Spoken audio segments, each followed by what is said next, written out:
The Adventures of Tom Sawyer, Chapter 3. Tom presented himself before Aunt Polly, who was sitting by an open window in a pleasant rearward apartment, which was bedroom, breakfast room, dining room, and library combined. The balmy summer air, the restful quiet, the odor of the flowers, and the drowsing murmur of the bees had their effect, and she was nodding over her knitting, for she had no company but the cat, and it was asleep in her lap.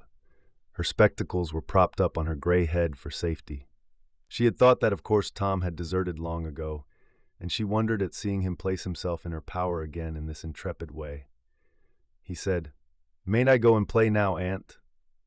"What, already? How much have you done?" "It's all done, Aunt." "Tom, don't lie to me, I can't bear it." "I ain't, Aunt, it is all done."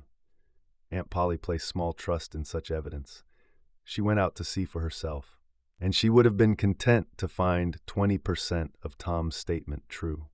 When she found the entire fence whitewashed, and not only whitewashed but elaborately coated and recoated, and even a streak added to the ground, her astonishment was almost unspeakable. She said, "Well, I never! There's no getting round it. You can work when you're a mind to, Tom." And then she diluted the compliment by adding, "But it's powerful seldom you're a mind to, I'm bound to say." "Well, go long and play, but mind you get back sometime in a week or I'll tan you." She was so overcome by the splendor of his achievement that she took him into the closet and selected a choice apple and delivered it to him. Along with an improving lecture upon the added value and flavor a treat took to itself when it came without sin through virtuous effort. And while she closed with a happy scriptural flourish, he hooked a donut. Then he skipped out and saw Sid just starting up the outside stairway that led to the back rooms on the second floor. Clods were handy, and the air was full of them in a twinkling. They raged around Sid like a hailstorm, and before Aunt Polly could collect her surprised faculties and sally to the rescue, 6 or 7 clods had taken personal effect, and Tom was over the fence and gone. There was a gate, but as a general thing, he was too crowded for time to make use of it. His soul was at peace, now that he had settled with Sid for calling attention to his black thread and getting him into trouble. Tom skirted the block and came round into a muddy alley that led by the back of his aunt's cow stable.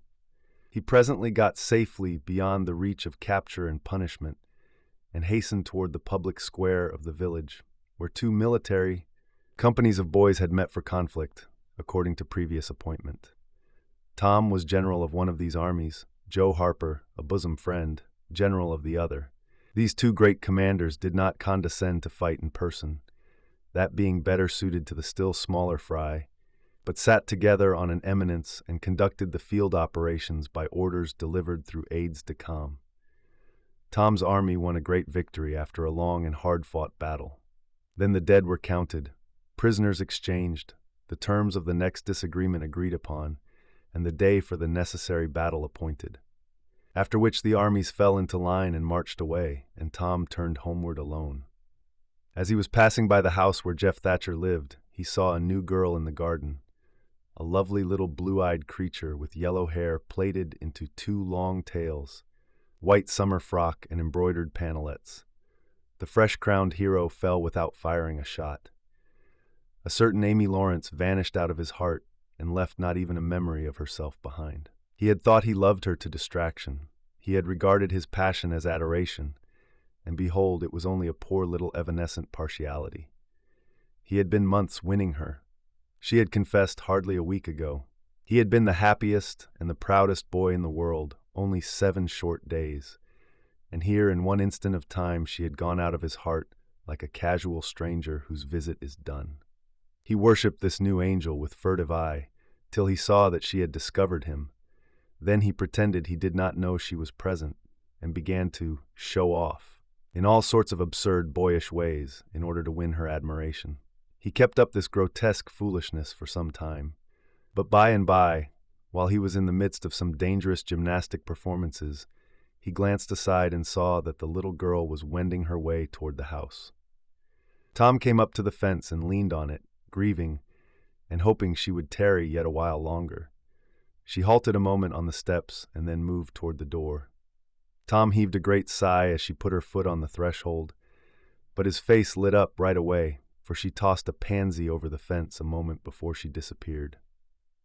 The boy ran around and stopped within a foot or two of the flower, and then shaded his eyes with his hand and began to look down street, as if he had discovered something of interest going on in that direction. Presently he picked up a straw and began trying to balance it on his nose, with his head tilted far back, and as he moved from side to side, in his efforts he edged nearer and nearer toward the pansy.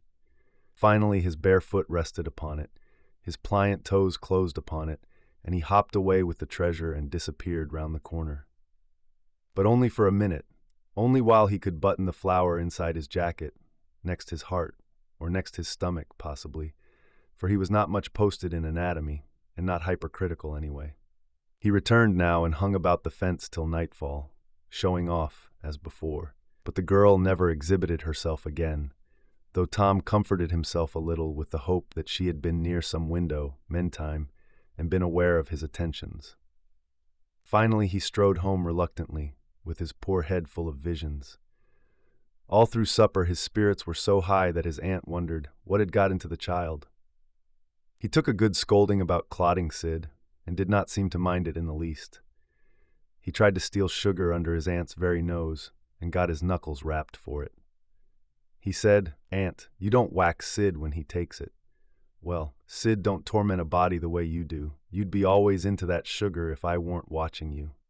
Presently she stepped into the kitchen, and Sid, happy in his immunity, reached for the sugar bowl, a sort of glorying over Tom which was well-nigh unbearable. But Sid's fingers slipped and the bowl dropped and broke. Tom was in ecstasies, in such ecstasies that he even controlled his tongue and was silent. He said to himself that he would not speak a word, even when his aunt came in, but would sit perfectly still till she asked who did the mischief. And then he would tell, and there would be nothing so good in the world as to see that pet model catch it. He was so brimful of exultation that he could hardly hold himself when the old lady came back and stood above the wreck, discharging lightnings of wrath from over her spectacles. He said to himself, "Now it's coming," and the next instant he was sprawling on the floor. The potent palm was uplifted to strike again when Tom cried out, "Hold on now, what are you belting me for? Sid broke it." Aunt Polly paused perplexed, and Tom looked for healing pity, but when she got her tongue again she only said, "Umph, well, you didn't get a lick amiss, I reckon. You been into some other audacious mischief when I wasn't around, like enough." Then her conscience reproached her, and she yearned to say something kind and loving. But she judged that this would be construed into a confession that she had been in the wrong, and discipline forbade that. So she kept silence, and went about her affairs with a troubled heart. Tom sulked in a corner and exalted his woes. He knew that in her heart his aunt was on her knees to him, and he was morosely gratified by the consciousness of it. He would hang out no signals. He would take notice of none. He knew that a yearning glance fell upon him now and then through a film of tears, but he refused recognition of it. He pictured himself lying sick unto death, and his aunt bending over him beseeching one little forgiving word, but he would turn his face to the wall and die with that word unsaid. Ah, how would she feel then? And he pictured himself brought home from the river, dead, with his curls all wet and his sore heart at rest. How she would throw herself upon him, and how her tears would fall like rain, and her lips pray God to give her back her boy, and she would never, never abuse him any more. But he would lie there cold and white and make no sign, a poor little sufferer whose griefs were at an end. He so worked upon his feelings with the pathos of these dreams that he had to keep swallowing, he was so like to choke, and his eyes swam in a blur of water, which overflowed when he winked, and ran down and trickled from the end of his nose. And such a luxury to him was this petting of his sorrows that he could not bear to have any worldly cheeriness or any grating delight intrude upon it. It was too sacred for such contact. And so presently, when his cousin Mary danced in, all alive with the joy of seeing home again after an age-long visit of 1 week to the country, he got up and moved in clouds and darkness out at one door as she brought song and sunshine in at the other. He wandered far from the accustomed haunts of boys and sought desolate places that were in harmony with his spirit. A log raft in the river invited him, and he seated himself on its outer edge and contemplated the dreary vastness of the stream, wishing the while that he could only be drowned, all at once and unconsciously, without undergoing the uncomfortable routine devised by nature. Then he thought of his flower. He got it out, rumpled and wilted, and it mightily increased his dismal felicity. He wondered if she would pity him if she knew. Would she cry and wish that she had a right to put her arms around his neck and comfort him? Or would she turn coldly away like all the hollow world?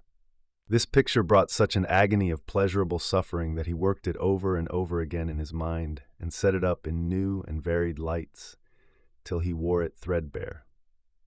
At last he rose up, sighing, and departed in the darkness. About 9:30 or 10 o'clock he came along the deserted street to where the adored unknown lived. He paused a moment. No sound fell upon his listening ear. A candle was casting a dull glow upon the curtain of a second-story window. Was the sacred presence there? He climbed the fence, threaded his stealthy way through the plants, till he stood under that window. He looked up at it long and with emotion. Then he laid him down on the ground under it, disposing himself upon his back, with his hands clasped upon his breast and holding his poor wilted flower. And thus he would die, out in the cold world, with no shelter over his homeless head, no friendly hand to wipe the death damps from his brow, no loving face to bend pityingly over him when the great agony came. And thus she would see him when she looked out upon the glad morning, and oh, would she drop one little tear upon his poor lifeless form? Would she heave one little sigh to see a bright young life so rudely blighted, so untimely cut down? The window went up. A maidservant's discordant voice profaned the holy calm, and a deluge of water drenched the prone martyr's remains. The strangling hero sprang up with a relieving snort. There was a whiz as of a missile in the air, mingled with the murmur of a curse. A sound as of shivering glass followed, and a small, vague form went over the fence and shot away in the gloom. Not long after, as Tom, all undressed for bed, was surveying his drenched garments by the light of a tallow dip, Sid woke up. But if he had any dim idea of making any references to illusions, he thought better of it and held his peace, for there was danger in Tom's eye. Tom turned in, without the added vexation of prayers, and Sid made mental note of the omission.